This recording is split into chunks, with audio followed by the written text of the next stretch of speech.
NFL, where the draft just over 2 months away, and in Field Yates' first mock draft of the season, the former Heisman Trophy winner, USC quarterback Caleb Williams, projected to be taken by the Bears with the top pick.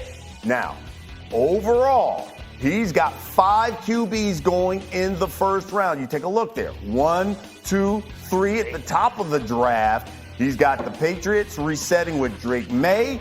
The Commanders second picking the current Heisman Trophy winner, Jaden Daniels. All right.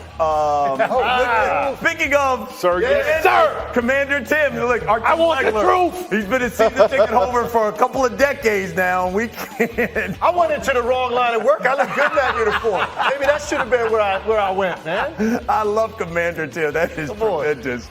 Never gets old. Never gets old. Mike T, we got to start with those Commanders. Do you think they need to go all in, go get Caleb Williams? You think? I don't. I think they stand pat where they are. You can get Drake May. Someone would take Jaden Daniels. And I really like Caleb Williams. I think he has a chance to be really good. 2 things he's got to clean up: the turnovers and the sacks. He was sacked 83 times. And offensive tackles have been taught since Pop Warner pushed the pass rushers past the pocket. Caleb Williams has a really bad habit of trying to escape backwards, and he's running to a bunch of sacks. That can be fixed.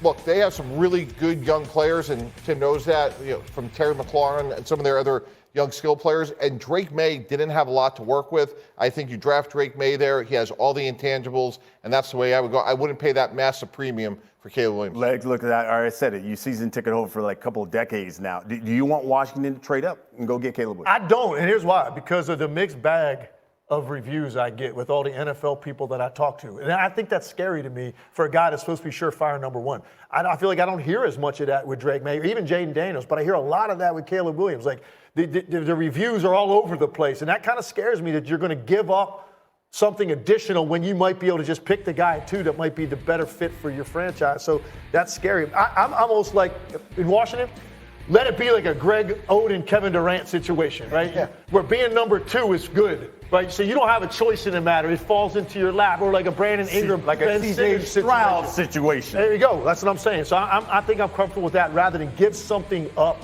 potentially and make the wrong pick, and you gave up additional assets. He's special, though. I've done a number of his games in Barton. You look at him, the arm talent, the way he moves in the pocket, the throws he's made. He is special. Should they go up and go get him? No, I wouldn't. I mean, this is the thing. Like, somebody's going to be a bust, and you don't know who it's going to be. I mean, I think the last time where we had 3 hits, I think it was maybe Eli, Rivers, and I forget who. Roethlisberger. And Roethlisberger, right? I don't know if this is what we're looking at. And you talk about giving up additional assets for that. I think Jaden Daniels may be the best one, but we know environment matters. So are you prepared to be able to handle these young guys? If you bring in Caleb Williams, are you going to make him be the savior again? We watched what happened with Mitchell Trubisky. We watched what happened with Justin Fields. Are you going to bring in a competent backup like a Jacoby Brissett and say, hey, we're going to bring this guy along and we're not going to put him out there till we know that he's ready? That's the pressure when you talk about being number 1. If you lose, people start clamoring for him. Sometimes if you fall, sometimes you win because Lamar and Josh Allen landed on their feet. I don't think you have to overthink it. Sam Howell's right there. He's still a young, developing player. Like, if I'm Washington, I keep Sam Howell, I draft Drake May, and I roll from there. Just all North Carolina. Just UNC. It's Tar Heels, right? Like, that's the new plan in Washington. Look, I think if they could do it, then they should. I think if your evaluation shows you that Caleb Williams is the transformational player, and you don't feel the same way about Drake May or Jaden Daniels, then you have to make that effort. But for that reason, I don't think the pick's going to end up being for sale. But I think Chicago probably just sits there and takes him. But, yeah, I mean, to your point, you don't hear as much about Drake May or Jaden Daniels in terms of that. But I think if either one of those were thought to be the consensus number 1 overall pick, you might.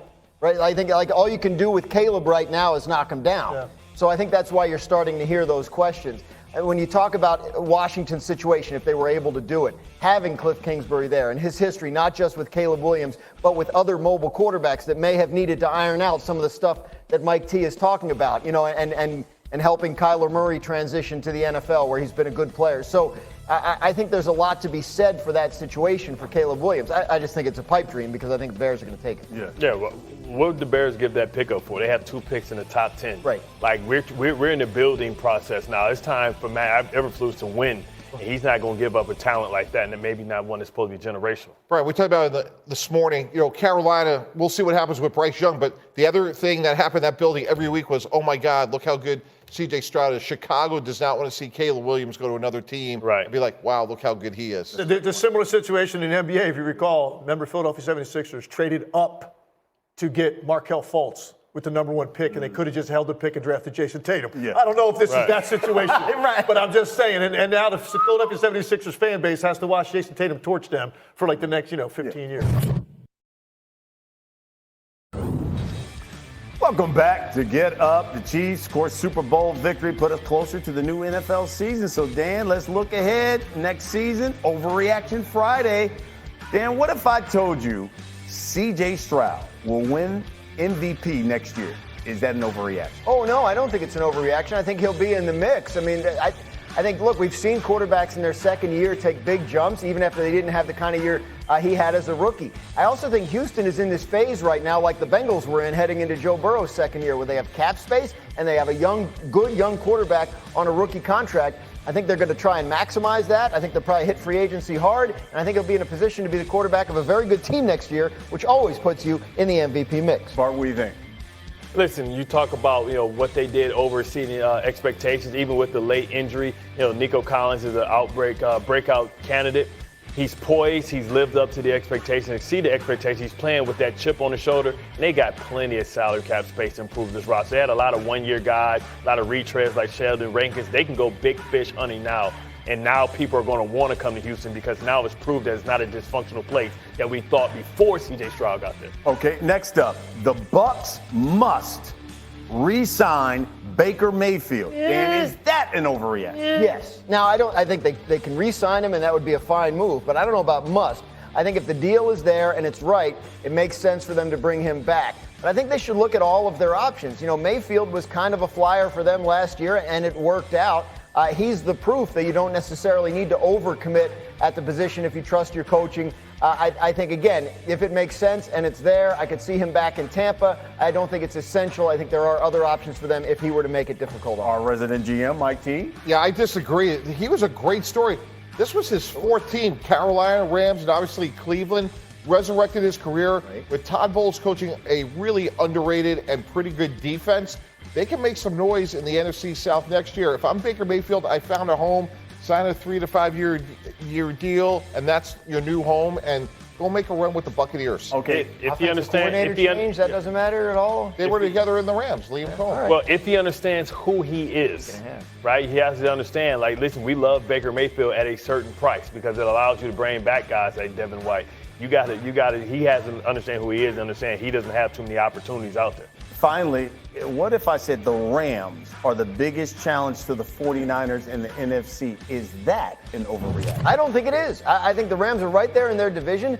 They made the playoffs this year in what by rights should have been a rebuilding season. They carried more than $70 million in dead salary cap money this year, and all that is gone. They have the ability to hit free agency. They have a first-round draft pick for the first time in 8 years. I think the Rams are positioned to rebuild quickly. They already made the playoffs in a year where they were supposed to be down. I think they're positioned to make life difficult on the 49ers in their own division next season. Now, listen, I know if Dan O was here, he always believes in Matt Stafford. And That's probably where he is right now. And Puka Nacua was phenomenal, but Aaron Donald was not as dominant as we've seen in the past here. Do you believe in the Rams? Well, that's tough to say because I forget the guy, the kid that they drafted right next to him. He was able to eat off of the fact that Kobe Turner, because Aaron Donald garnered so much attention that he was able to get 9 sacks. So you still got your interior linemen, your sack numbers are still up there.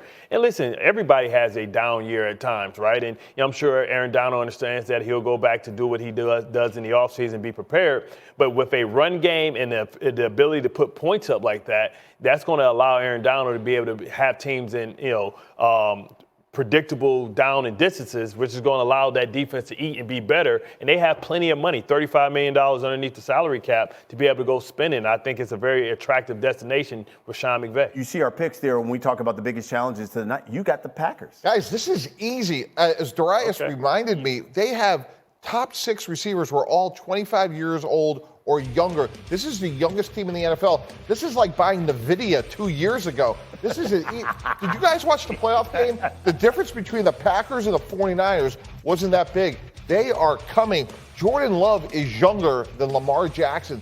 They have such a ceiling. I think the Packers over the next 3 to 4 years, as this nucleus just keeps developing, I think they're going to be hard to beat. Well, they got challenges within their own division, so let's see how that pans out. And let's see, yeah, what I'm saying, but let's see if they have, if they're going to be able to put it back now that people expect them to be good and going to prepare for them. By the way, I'm going opposite. I'm doing Seinfeld opposite because I always go Dallas. But you know what? I'm going with the Lions. What up, though? What up, with though? the Lions. 3-1-3? 3-1 Thizzard. 30 years was enough. Yeah, 30 years of losing is enough.